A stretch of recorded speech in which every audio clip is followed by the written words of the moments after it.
Bienvenido a Neuron Energy Talks, un podcast de estrategia de negocios enfocado en la industria energética. Aquí, líderes de grandes empresas comparten su visión mientras abordan las principales tendencias de una industria innovadora, apasionante, altamente eficiente y sobre todo uno de los grandes motores que transformarán el destino del país. ¡Arrancamos! Este podcast es presentado por Exdata, Laboratorio de Análisis y Visualización de Datos. Juntos podemos desafiar los retos del mundo digital y transformar tus datos en activos de negocio. Bienvenidos a otro episodio más de Energy Talks. A continuación tendremos una muy importante entrevista junto con Pepe Buganza, quien es CEO de Engense. Pepe, ¿cómo estás el día de hoy? Muchísimas gracias por compartir este espacio con nosotros. No, Toño, muy bien, afortunadamente, muy contento y agradecido por la invitación que me estás haciendo a platicar con ustedes. Al contrario, Pepe, es un gusto tenerte por aquí. Pues si quieres, vamos entrando un poco en materia. Cuéntanos, ¿cuáles son los retos más grandes actualmente justo en el mercado eléctrico mayorista? Fíjate que te diría que hay muchos y voy a ir por algo tal vez ya platicado y luego voy a entrar a temas que tal vez no han sido tan escuchados y que yo creo que siguen siendo grandes retos. Y para mi gusto, uno de los mayores. El reto inminente, rápido, pronto, que ya está aquí presente y que ya vamos tarde y muy tarde en resolver, es el tema de infraestructura eléctrica como tal. Y por infraestructura quiero referirme prácticamente a dos, lo que se conoce como elementos de la red.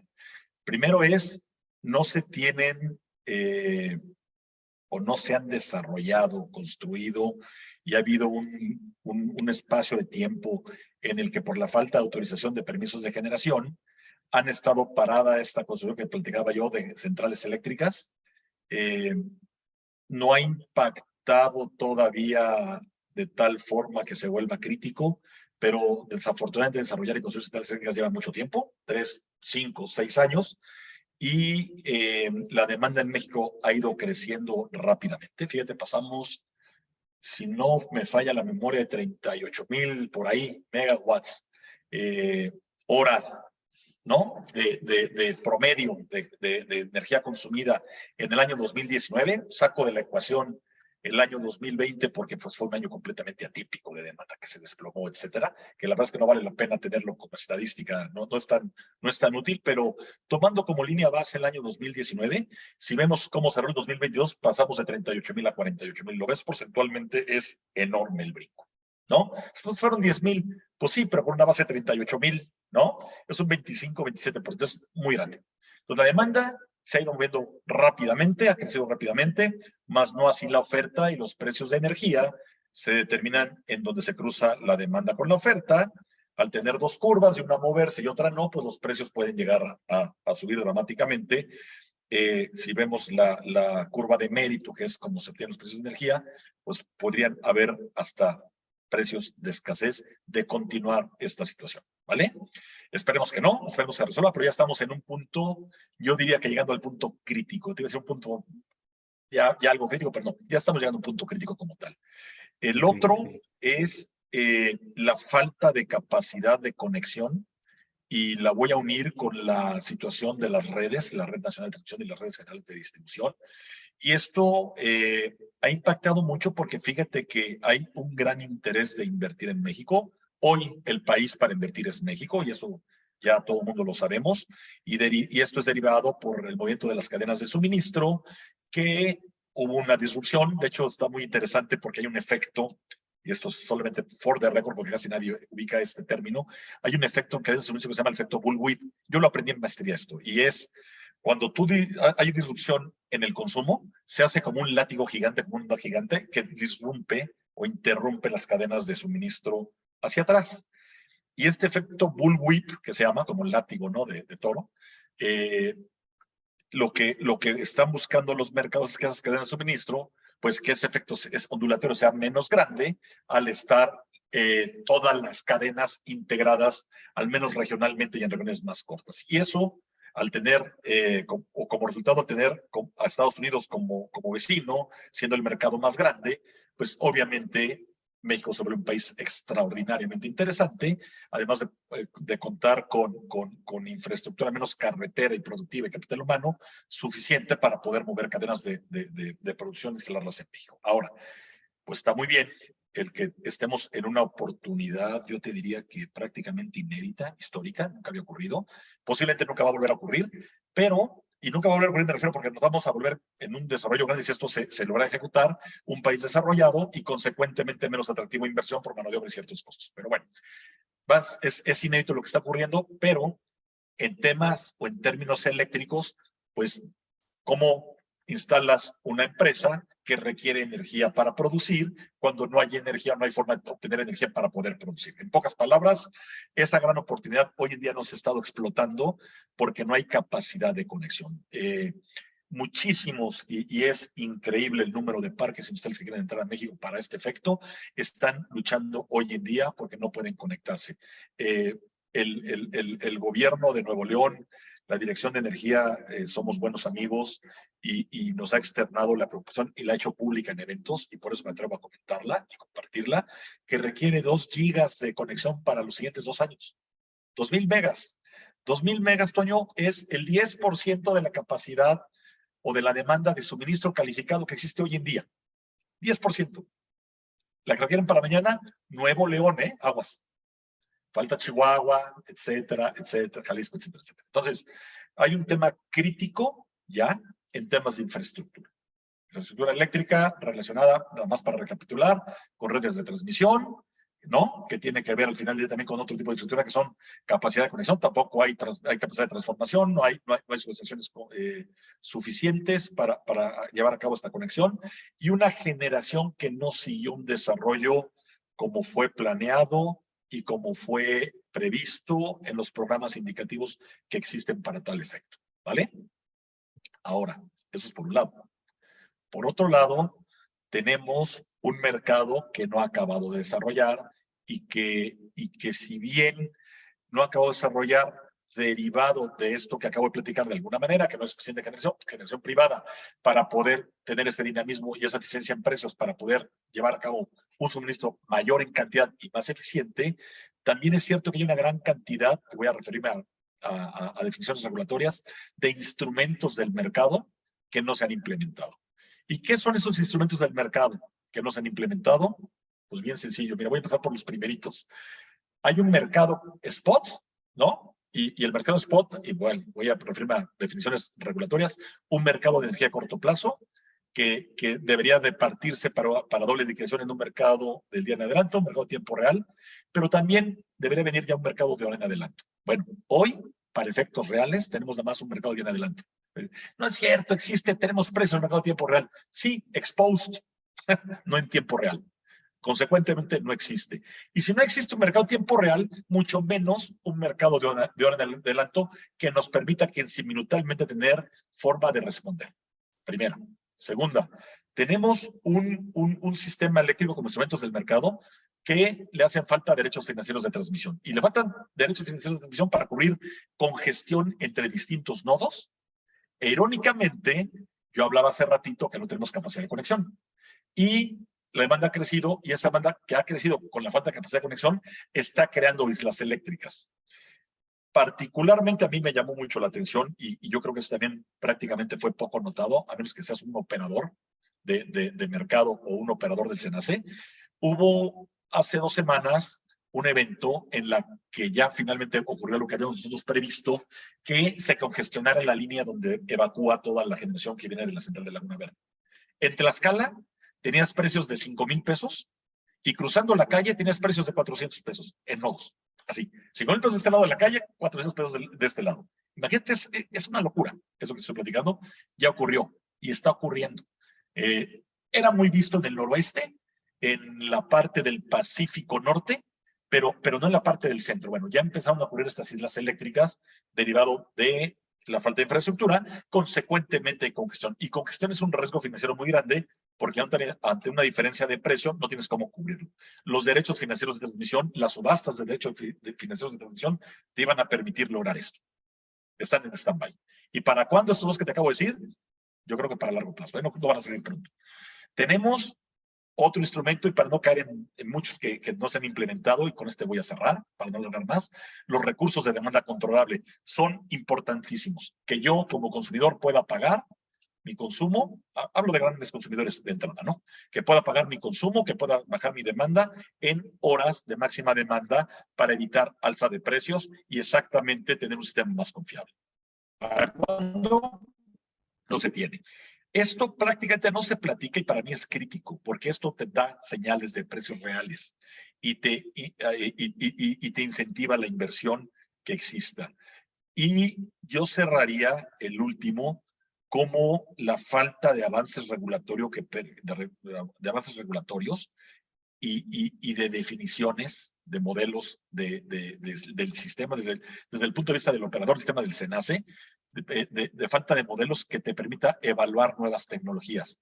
Y esto te lo comento por lo siguiente. Nosotros estamos hoy en día viendo mucho de la regulación que debe implementarse de sistemas de almacenamiento desde la perspectiva del sistema y del usuario y en un proyecto muy ambicioso para que se puedan implementar. Y esto se van a requerir, entre muchas razones, por una transición energética que ya está siendo muy demandada por las empresas, que están pidiendo que les des energía renovable, ya ni siquiera hablan de energía limpia, de energía renovable, como fuente de suministro eléctrico, porque tienen compromisos en materia de emisiones, ¿vale? Pues no hay energía verde suficiente, renovable, y no hay sistemas de almacenamiento para poder operar. Y operar sistemas de almacenamiento tiene muchos retos. Uno de ellos, para que te des una idea de tu audiencia, que esto es algo que no se ha platicado mucho en México, hay un servicio que se debe prestar o que es posible que presten los sistemas de almacenamiento, que es la reserva de frecuencia ultra rápida. Es decir, responden tan rápido ante contingencias que el SENACE no tiene capacidad de medirlos. Y al no poder medirlo, pues ¿cómo lo pagas? ¿No? O sea, ni siquiera tengo la tecnología para poder medir que estos amigos dejan la regulación que no existe para saber cómo operan. Ya que resolvamos el tema regulatorio, ahora hay que resolver el tema tecnológico y no de la batería, ¿no? O del sistema de almacenamiento, porque hay distintos sistemas de almacenamiento. Del operador del sistema, porque no tiene tecnología para poderlos medir. Entonces, imagínate el tiempo que esto va a requerir de implementación cuando ya estamos en una transición energética plena que se requiere. Entonces, parece que las piezas como que son engranes que están, no sé, como que no engranan, ¿no? Como que están ahí desalineados. Y si me dices cuáles son los retos, yo te diría, en resumen, problemas de infraestructura, problemas con el desarrollo del mercado y su eficiencia en la operación, ¿no? Que incluyen los instrumentos de mercado, y falta de previsión de la incorporación de nuevas tecnologías ante una transición energética inminente. Así lo resumiría los tres, ¿vale? Excelente, Pepe, ¿no? ¿Qué puntos tan importantes y tan interesantes? Y si quieres, regresando un poquito al punto que nos comentabas acerca de la demanda, pues justamente este crecimiento que experimentamos, ¿qué se ve para este 2023? Es decir, ya pasamos, estamos pasando ya el primer trimestre del año. ¿Cómo va pintando la situación en cuanto a demanda energética? Yo te diría que es muy complejo medir el incremento de demanda. No obstante, yo tomaría esto como base. Mira, en un mercado eléctrico, cuando tú predices o planeas su crecimiento y su desarrollo, todo lo haces de manera determinística. Son modelos que tú proyectas en función de la situación presente y futura del sistema. Y vas a ir viendo cómo se va a ir presentando para efectos de los distintos elementos, problemas que pudieran tenerse, como el que acabo de platicar, de falta de capacidad de conexión, falta de capacidad de transmisión, y lo vas previendo porque se van acomodando centrales, va creciendo demanda. Entonces, todo es determinístico, o sea, son cosas que sabes cuánto producen, cuánto transportan, y son datos que entran en un modelo matemático, ¿vale? De programación lineal, y en fin, tienes ahí hay un programa de optimización que optimiza hoy en día como 1.600.000 ecuaciones, ¿vale? Es muy complejo. Hay un archivo que se llama el archivo RAW, R-A-W, que es el archivo que usa SENACE para esta optimización, ¿vale? Ahora, la demanda, pues es difícil saber cómo va a crecer la demanda, mucho más que como es agregada, es grandota, lo vas haciendo en modo estadístico. Regularmente dice, bueno, el crecimiento normal y regular de la demanda de un país como México en desarrollo va creciendo el 3, 4%, y así era la previsión histórica. Y así se previeron los programas de planeación. Ahora, y nuevamente retomando, hubo un evento inédito y es lo que platicamos, se acabó. Entonces ahora es la demanda que venía, que regularmente crece así, pues cambió su pendiente y es un crecimiento demasiado pronunciado.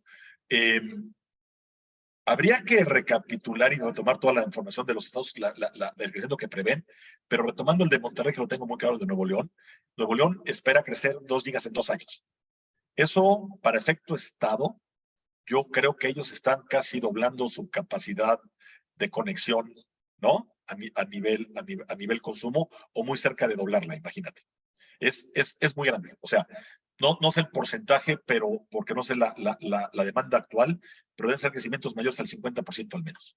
Y Jalisco está por ahí también. Chihuahua ni se diga, ¿no? Chihuahua trae un problema de condición terrible y trae una demanda enorme que quiere instalarse ahí. Hay demasiados parques. Entonces estamos cambiando de crecimientos de demanda del 3-4% a crecimientos de 20-30%. Es inédito y muy grande. Ahora, ¿cómo compensas eso en generación? Si no estás soltando permisos. Por eso yo comento que podemos llegar rápidamente a precios de escasez de continuar esta tendencia, pero, sí, pues es un pero, tenemos un reto que resolver, que es cómo logramos que se conecten hoy estas empresas para que sea factible el darles energía y que se vengan las inversiones. Mira, hay casos de demandas muy grandes y ha sonado mucho el caso de Tesla que se viene, and so on and so forth, pero algo que tal vez no se ha comentado mucho es, están entrando muchos data centers, por ejemplo. El mundo se está tecnificando, se está uniendo un mundo de datos. El mundo de datos se vuelve intenso en electricidad, intenso en energía, más bien, y la energía primaria que va a empezar a ocupar a partir de ahora en adelante va a ser energía eléctrica. Entonces, esta sustitución de otros tipos de energéticos por electricidad, tal cual, ¿no? Y que los equipos se están volviendo intensivos en electricidad, va a hacer que no solamente el crecimiento cambie por la entrada de nuevas inversiones al país, sino por las propias tendencias de consumo. Vamos a pasar de coches de combustión interna a coches eléctricos. Y rápidamente ya tienes una demanda nueva, ¿no? Un nuevo mercado que va a requerir otro tipo de energético. Tienes los data centers y que vengan los data centers porque todo se vuelve datos. Y al tener datos y el mundo volverse un mundo de datos, se va a consumir mucha energía para almacenamiento de datos. Quieren llegar muchos data centers a México. Tuvimos el privilegio de contratar un data center y pues, es un data center que consume 100 megas. 100 megas es una barbaridad de energía, ¿no? Y quieren llegar muchos. Entonces, ¿cómo logramos? Están llegando a la zona de Querétaro, Bajío, y ahí están instalando, están agarrando esta área geográfica como su hub. Está el problema que no han podido llegar a instalarse y es un reto para el gobierno, lo ha manifestado. Apenas se creó la Asociación de Centros de Datos. Me invitaron a formar parte de alguna manera, como son algunas empresas de la asociación.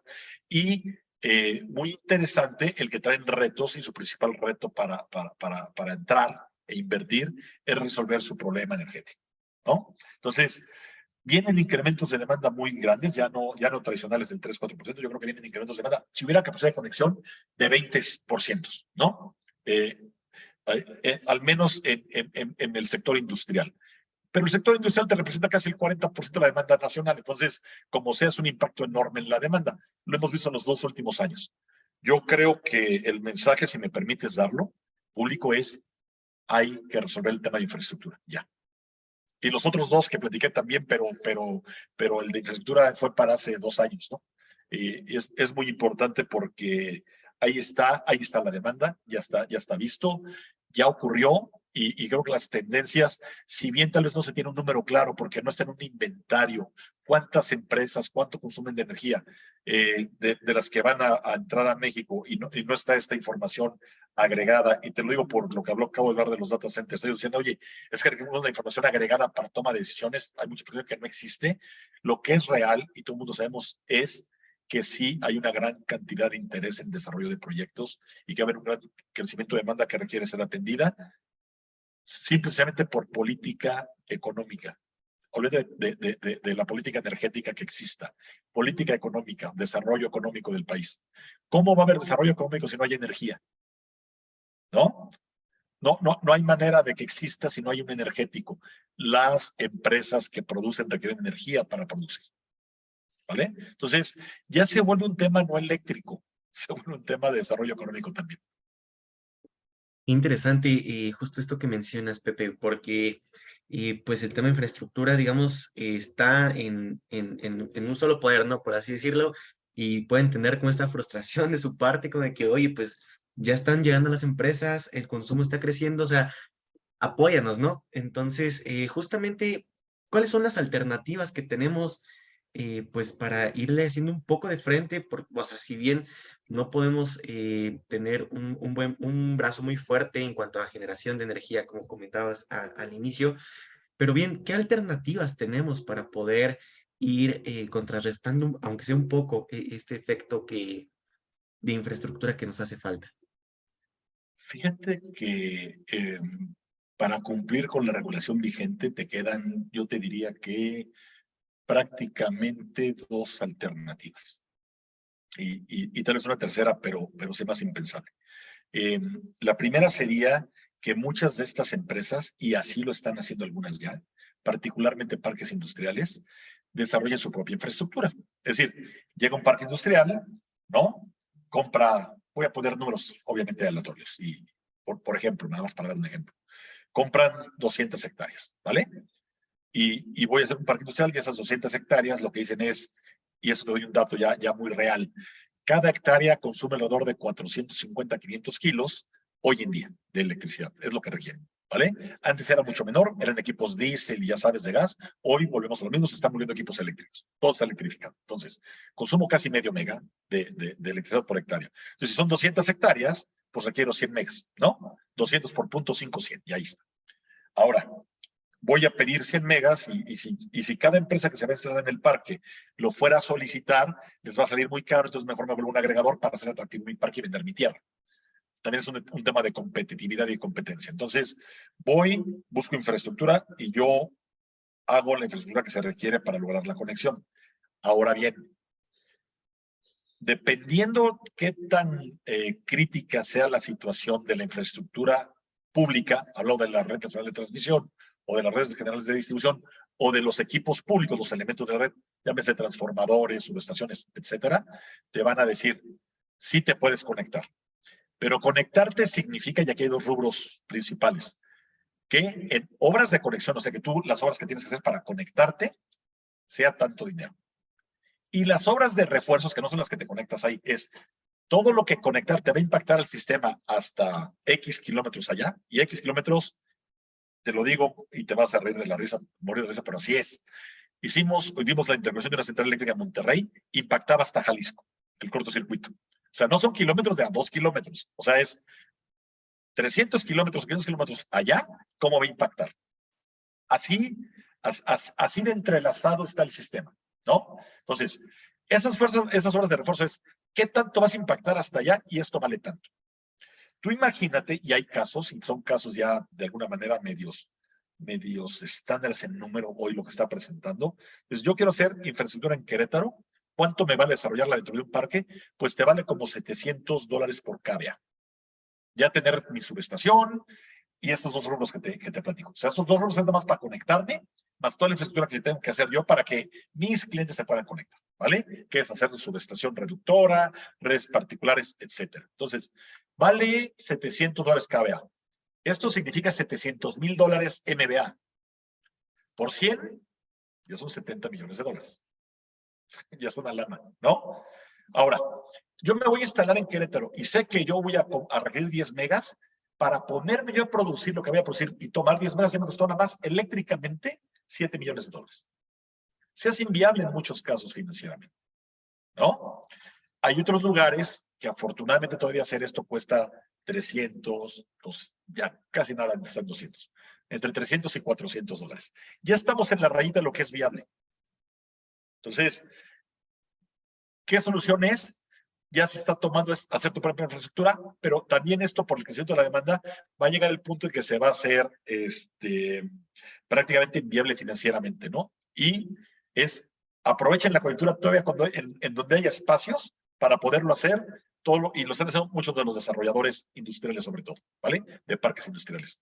La otra es hacer generación en sitio, pero aquí regulatoriamente había dos figuras, había un concepto, una definición que era el de necesidades propias, tal cual está definido en la LIE, y te daba dos modelos posibles de poder generar en sitio. Uno era un esquema que se llama abasto aislado y otro esquema era un esquema que se llamaba generación local. Y la diferencia entre estos dos, quitando toda la complejidad que significa, es en el abasto aislado, yo tengo mi empresa, y yo desarrollo, construyo y opero una central eléctrica para entregar energía a mi empresa o a empresas de mi mismo grupo de interés económico.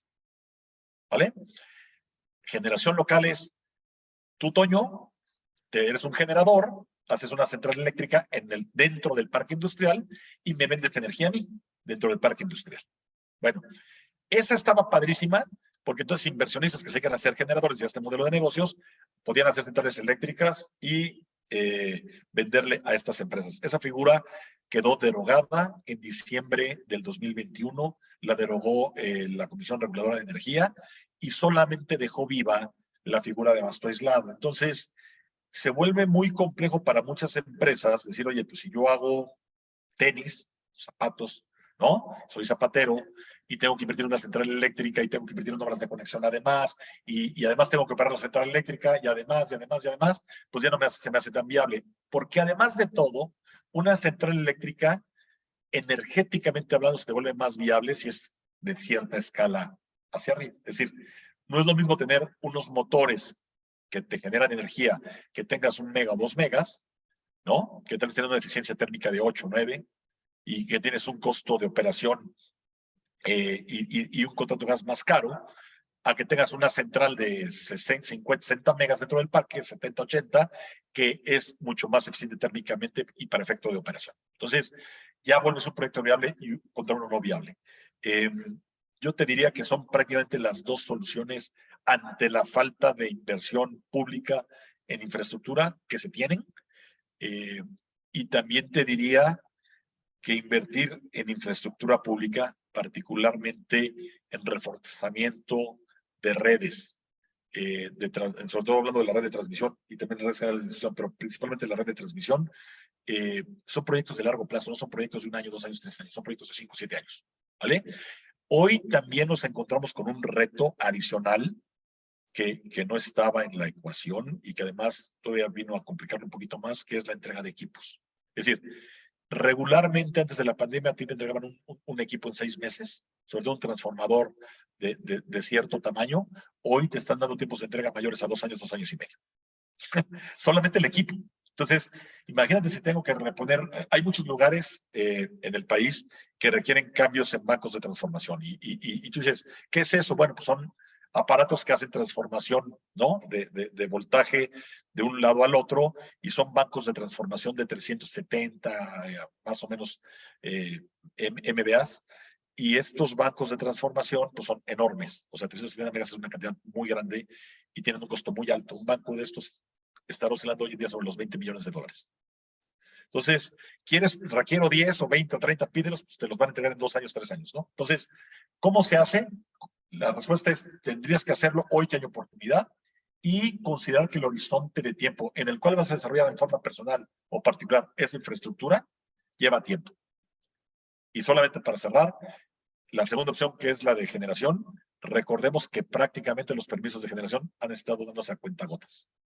Entonces, si un proyecto de generación, en este caso abasto aislado, es una solución, bueno, no solamente hay que resolver el tiempo que lleva y la viabilidad financiera de tener esa central eléctrica bajo la figura de abasto aislado, sino además tener presente los tiempos que va a llevar tener ese permiso de generación, ¿vale? Interesantes puntos nos acabas de comentar, Pepe. Y pues, por ejemplo, en el tema de una estabilidad en los precios, si bien, como bien comentas, pues la demanda va pues colocando el precio en el mercado, justamente cómo podemos a través de la generación de energía, a lo mejor del almacenamiento de energía, lograr pues una estabilidad en estos precios o bien qué otros esfuerzos podemos tener para lograr un mercado pues un poco más estable. Fíjate que la única solución es prácticamente en este sentido, que haya un balance siempre entre oferta y demanda. Un sistema eléctrico, y voy a decir algo bien curioso, es un sistema eléctrico debe de funcionar siempre en confiabilidad. Y hemos escuchado mucho que un sistema debe ser, hemos escuchado mucho la confiabilidad y que un sistema eléctrico debe ser confiable. Y es que por confiabilidad y el SENACE de la confiabilidad. Es más, salió una política que sacó la CENER para cuidar el sistema de confiabilidad, que hacía una serie de cambios a las reglas, o quería hacer una serie de cambios a las reglas. Y confiabilidad es, cuando hablas con muchos, dicen, ¿qué es confiabilidad? Pues que sea confiable. No, confiabilidad es algo tan básico, como que en todo momento la demanda energética sea igual que la generación eléctrica. Para que un sistema trabaje a 60 Hz. Si no trabaja a 60 Hz, los sistemas o los equipos no funcionan. O sea, tu computadora, mi computadora, la impresora, todo trabaja a un nivel de frecuencia de 60 Hz. Si esa oferta y demanda de energía eléctrica no están igualitas en cada momento, no se tienen los 60 Hz. A ver, hay un rango muy pequeño en el cual se pueden mover en México, que sería un rango de 2 decihertz. ¿Sale? O sea, puedes llegar a 60.2 o 59.8. Pero SENACE bajo ninguna circunstancia le gusta bajar de 59.9 o 59 porque si se te desploma tantito, adiós. Entonces, para efectos académicos, vamos a pensar que son 60. Y esos 2 decihertz, que es casi nada, no existieran. ¿Vale? Entonces, eso es confiabilidad. Y la confiabilidad se basa en la seguridad del sistema y en la seguridad de la operación del sistema. Es decir, el sistema tiene que ser confiable manteniendo la seguridad de los equipos. Y los equipos volvemos a lo mismo, todos los elementos de la red. Líneas de transmisión, transformadores, cuchillas, etc. 1,5 millones de cosas que operan ahí, ¿vale? O que forman parte del sistema. La única forma de lograr esto es el balance entre oferta y demanda. Ahora, ¿qué pasa si la demanda crece y supera la oferta y la generación? ¿Qué crees que va a ocurrir? No, nos vamos al cielo. Catástrofe. Sí. Hay solamente 2 cosas que van a ocurrir. Primera, precios altos, porque, pues, volvemos a lo mismo, hay un equilibrio entre oferta y demanda, nada más que aquí la oferta es un precio, ¿no?, que va ascendiendo, porque por regla de despacho se despachan en centrales económicamente más baratas, ¿no? Y hasta las más caras, sujetas a las restricciones del sistema. Es decir, si yo tengo que despachar una central muy barata, pero esa línea de transmisión ya no me permite despacharla, pues no la puedo despachar. Pero si hubiera, imagínate, transmisión ilimitada, despachar lo más barato, lo más caro. Entonces, esta demanda que es inelástica, porque ¿a poco si hoy la luz se va a 5,000 pesos, tú apagas ahorita la computadora? No, pues hacemos una entrevista. O sea, no respondemos hoy ante cambios de precio, ¿no? Entonces, es muy inelástica. Entonces, tú imagínate que la demanda va creciendo. ¿Qué va pasando con el precio? En el cruce. Acuérdate que es el cruce entre oferta y demanda, como se pide el precio. Estamos aquí, precio barato. Va creciendo, el PML se va a hacer más caro. Pero llega el punto en que sopas ya está aquí, ya no hay más caro, ¿no? Ya estamos en precio de escasez. Pero lo siguiente es, se me salió una de estas centrales que generan, se me salió de operación por una falla, ¿no? O una red, llegó un águila y se estrelló en la red y falló la red, no sé. Se me cortó, ¿qué pasó? Saco una central de ahí. Entonces ya la oferta superó a la demanda. ¿Qué sigue? Blackout. Cortes de carga. ¿Por qué tengo que cortar la carga? Porque entonces la frecuencia, como la generación superó a la demanda, se iría 61, 62, 63, 64 y comprometería a todos los equipos, ¿no?, que están conectados al sistema. Entonces tengo que hacer blackout.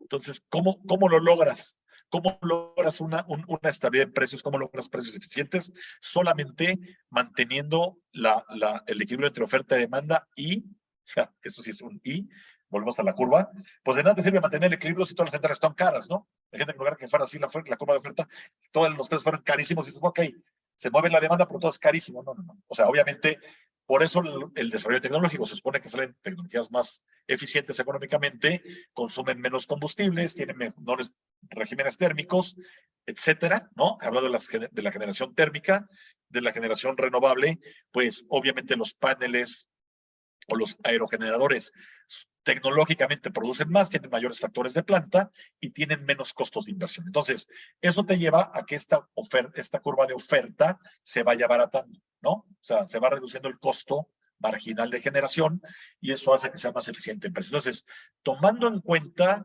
el supuesto de que tuvieras inversión para lograr costos más eficientes en generación y que tuvieras este balance de oferta y demanda, lograrías mantener los precios bajos y a la baja, sobre todo, que es lo más interesante, ¿no? Que era parte de la idea de la reforma, ¿no? La reforma es, voy a permitir inversión en generación y en suministro y principalmente me enfoco ahorita a la inversión en generación para empezar a tener nuevos proyectos, nuevas centrales eléctricas, un cambio tecnológico, una transición energética que me permitan tener una energía también, además de más limpia, más barata, ¿vale? Pero bueno, estamos ahí digamos, en un impasse ahorita en lo que se logra. Sí, claro, pues justo estamos en la volatilidad, ¿no? Y me gustaría preguntarte, Pepe, por ejemplo, pues en este tema de, por ejemplo, ya cuando vamos a contratar un servicio a lo mejor de generación, ¿cuáles son los retos o más bien los riesgos que hay al momento de contratar pues energía dentro del mercado o para entrar al mercado eléctrico mayorista? Sí, estamos en el supuesto de que hay dos tipos de usuarios, aquellos que en forma agregada, sin entrar en las particularidades, tengan una demanda igual o mayor a un mega, y estos pueden entrar en una modalidad que se llama el suministro calificado. Es decir, pueden volverse usuarios calificados y negociar bilateralmente los contratos en forma libre y tan ocurrente como quieran, ¿vale? Y me refiero a tan ocurrente porque si se ponen muy ocurrentes y quieren pagar con papayas, sandías o piñas, no pueden hacer. Están en libertad de decidir entre ellos cómo pagar. Y tenemos un suministro eléctrico en el cual hay usuarios básicos que en forma agregada no llegan a este mega de demanda, ¿no? Y que estamos sujetos a una tarifa regulada que nos da el suministrador de servicios básicos, que en este caso el único que lo está llevando a cabo es CFE, suministrador de servicios básicos. Entonces, todos nosotros, los usuarios básicos, los que estamos en ese umbral, ¿no? Abajo del mega, pues es igualito que antes, vas con el suministrador de servicios básicos, contratas suministro eléctrico, es una tarifa regulada y no hay nada que hacer ahí. Para tal efecto, la CRE tiene una metodología tarifaria. Esa metodología tarifaria se basa en los costos de generación y los costos de operación del suministro básico y nos toca la que nos toca, ¿vale? Llega tu recibo y pues págalo. No hay nada que hacer. Ahora, el otro universo que es el mercado calificado, por llamarlo de esta manera, en el cual estos grandes usuarios pueden contratar suministro calificado libremente y aunque, digo, el ejemplo lo quiere ser tan claro como piñas, porque es tan claro como puedo hacer lo que yo quiera, ¿no? Van a negociar en forma bilateral. En este sentido sí hay riesgos de mercado y muy atinado tu comentario, y yo te diría que hay 5 riesgos en los que yo me fijaría principalmente, y voy a agregar un sexto por no dejarlo, porque creo que es importante. Sí, creo que sí vale la pena. A ver, hay 5 riesgos hoy, y son principalmente, 1, riesgos por variaciones en consumo. Es decir, si yo tengo un perfil de consumo de cierta forma, y yo contrato cierta energía, ¿no? Cierto bloque de energía. Digamos que yo consumo regularmente 2 megawatts hora de energía eléctrica. Pero no la consumo siempre lineal, no es uniforme un consumo, ¿no? Hay cambios de turno, cambios de procesos, y digamos que este consumo se me puede ir de 2 a 2.2 a 1.8 y tiene ciertas fluctuaciones. En muchos casos, si no cubro esas fluctuaciones, estoy expuesto a los precios de energía que existan en el mercado y en condiciones de demanda también a los precios de potencia, ¿vale? Tengo que ver cómo cubrir eso y tú dirás qué tan relevante es o no. Bueno, pues en el año 2021, que el precio sale en 2021 de un mercado balance de potencia, para quien no estuvo cubierto, el precio de potencia fue 0. el año siguiente fue de 3 millones. Entonces, muchos que no estuvieron cubiertos hoy estuvieron dándose cuenta que les costó mucho más caro que haber tenido un suministro eficiente por muchos años. O sea, perdieron mucho dinero por no haber estado cubiertos. Entonces, ¿es un riesgo las variaciones de consumo? Sí, un riesgo grande, relativamente sí. Ahora, hay riesgos, como platicaba yo, Iván, estos dos van de alguna manera entrelazados. La exposición a las pérdidas del sistema y exposición a la congestión. Yo platicaba hace rato que el sistema eléctrico tiene muchos nodos de precios. 2.500 nodos de precios.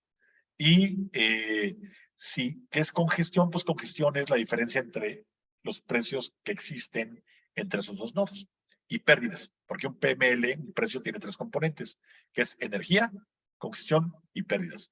El componente de energía es el mismo para todos los precios marginales del sistema.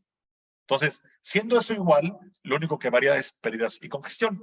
Entonces, a la hora que yo resto un precio del otro, tengo diferencias en pérdidas y en congestión. ¿Y qué riesgo tengo? Pues yo te platicaba el caso de Tlaxcala. Hay islas energéticas. Entonces, imagínate que yo hubiera comprado una, o que me dijeran, yo te voy a suministrar energía eléctrica, pero te pongo, o el precio te lo pongo como referencia en una central eléctrica que está en Sonora, que vale 300 pesos el megawatt hora, y te pongo en ese punto de la escala que se fue a 5,000. Bueno, pues tú vas a pagar lo que costara la energía eléctrica más la diferencia en esos puntos. 5,000 menos 300. Pues ibas a pagar 4,700 por congestión más tu precio de energía. Se volvía una locura. Y hoy, en la situación actual en México, que están haciendo islas eléctricas, es de muy alto riesgo estar expuesto a pérdidas y congestión, ¿vale? Otro caso, y ya esto ocurrió en el año 2021, y de alguna manera relativa entre el mes de abril y el mes de noviembre del año pasado, es la exposición a los precios de los combustibles. Particularmente, y por volumen que hoy en día se tiene en la generación, el gas natural, ¿vale? Entonces, si yo tengo un contrato de suministro que está ligado a lo que ocurra con el gas natural, pues me va a pasar en mi precio lo que le pasa al índice al cual esté ligado de gas natural. Ejemplo, el gas natural, y si tú te vas a los principales índices, al Henry Hub, al Houston Ship Channel, etcétera, Paso San Juan, prácticamente todos se movieron de $3 a $9 entre abril y noviembre, yendo a picos y valles en algunos días, en los meses, pero vámonos a los límites más o menos máximos que se tuvieron, de 3 a 9, se triplicó. Entonces, si tú tenías un precio que la energía te salía en 500, 600 pesos, cuando el gas estaba a 3, y de pronto se fue a 9, pues ese precio que te salía en 500 pesos, de pronto se te fue a 1,500 pesos, ¿no? O más. Entonces, hay que ver cómo cubrir ese riesgo. Y el otro es el tipo de cambio. Yo también creo que si tu cobranza y tus operaciones en pesos, no te expongas a un suministro en dólares. Porque si hay una gran variación en tipo de cambio, te va a pegar en tu suministro y dirás, ¿por qué? Si estamos en México, pues sí, pero el suministro eléctrico al final del día, de alguna manera, está ligado a precios de inversión, a precios de commodities estandarizados o indexados en dólares, ¿vale? Es decir, el gas hoy vale $3 el MMBTU y el precio de referencia es de $3 MMBTU, a lo que valga, a lo que sea el tipo de cambio, ¿vale? Entonces, cubre el tipo de cambio. El último, que si bien no es un riesgo tan de mercado, hemos visto, y tengan mucho cuidado porque hemos visto muchos contratos que te dicen, yo te vendo la energía voy a poner un ejemplo, 700 pesos el megawatt hora. Y ese es el costo de la energía en el bloque. Acuérdense que el suministro eléctrico es la provisión de energía más productos asociados, no nada más es la energía. Es energía, potencia, cells, servicios conexos y una gran cantidad de cosas más, ¿vale? Estoy en el punto en el producto de energía, que es digamos, el que más abulta en la cuenta, ¿no?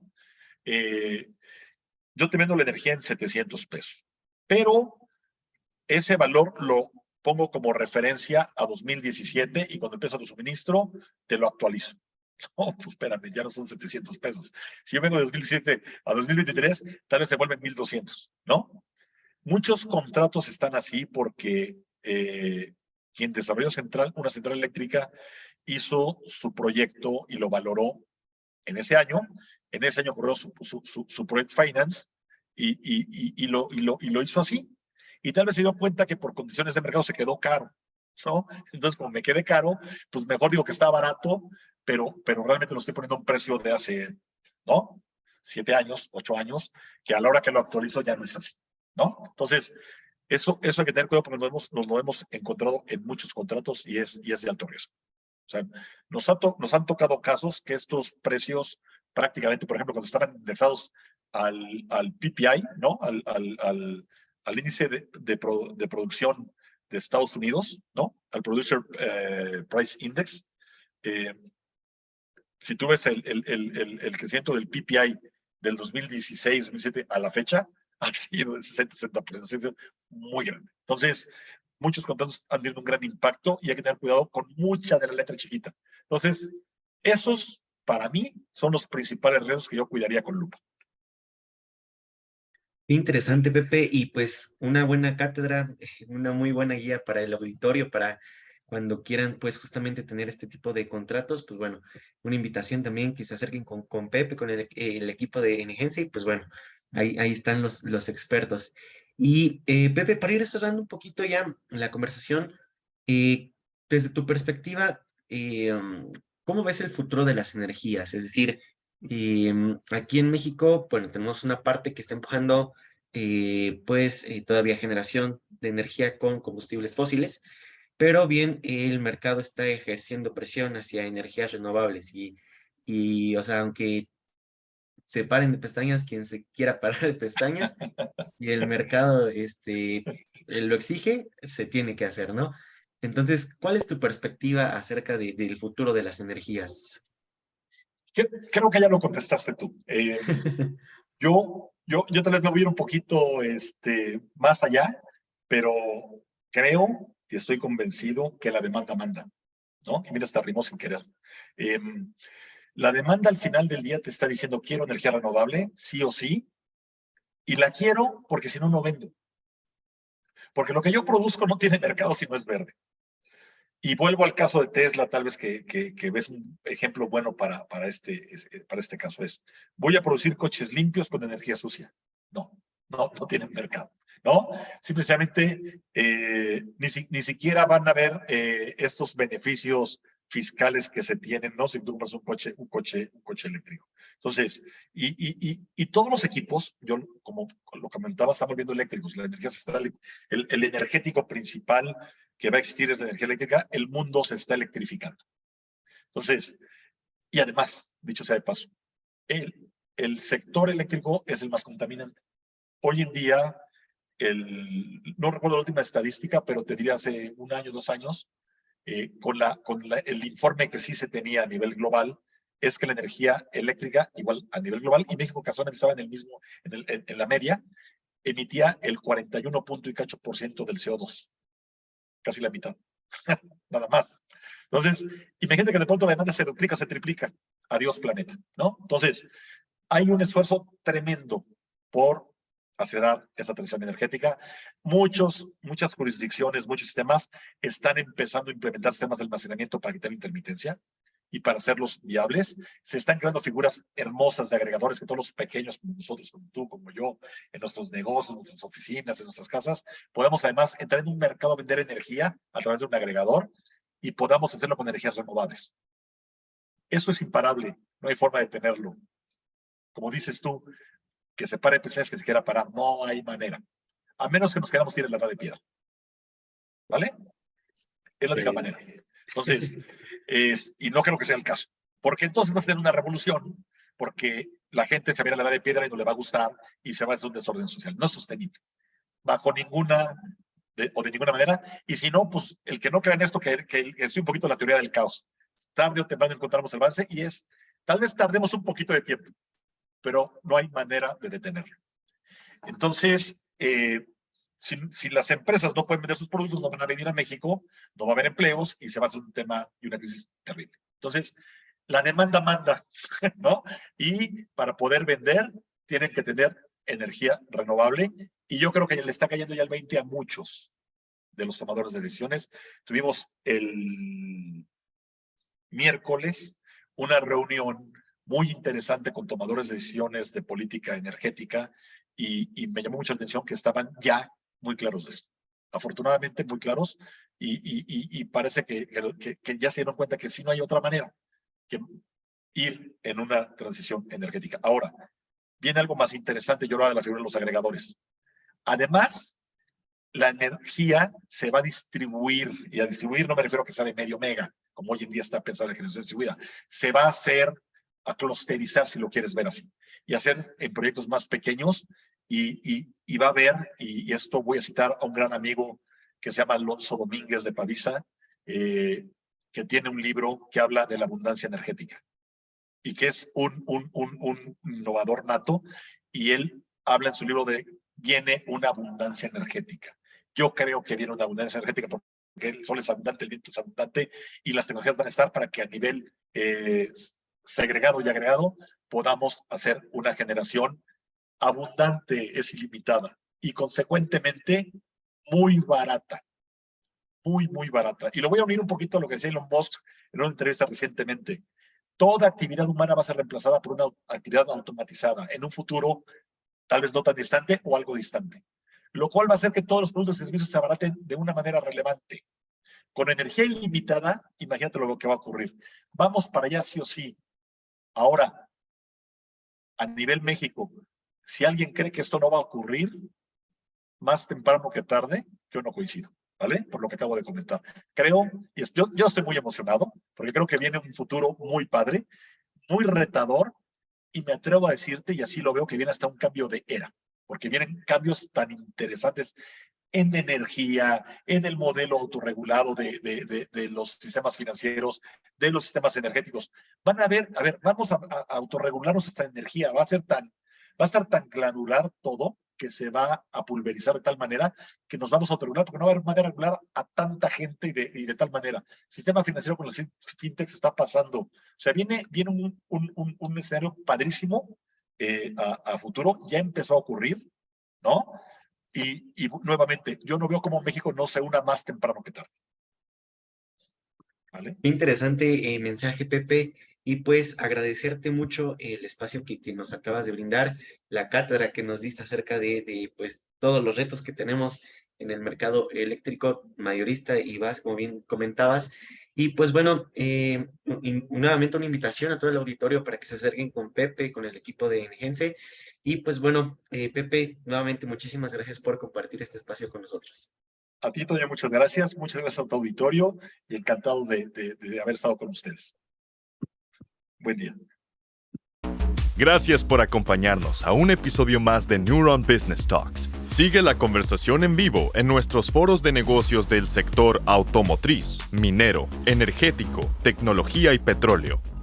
También te invitamos a seguirnos en nuestra página neuronbusinessgroup.com, nuestras redes sociales y suscríbete a nuestro newsletter, donde recibirás información de primera mano sobre nuestras entrevistas y eventos exclusivos de la comunidad de Neuron Business Media.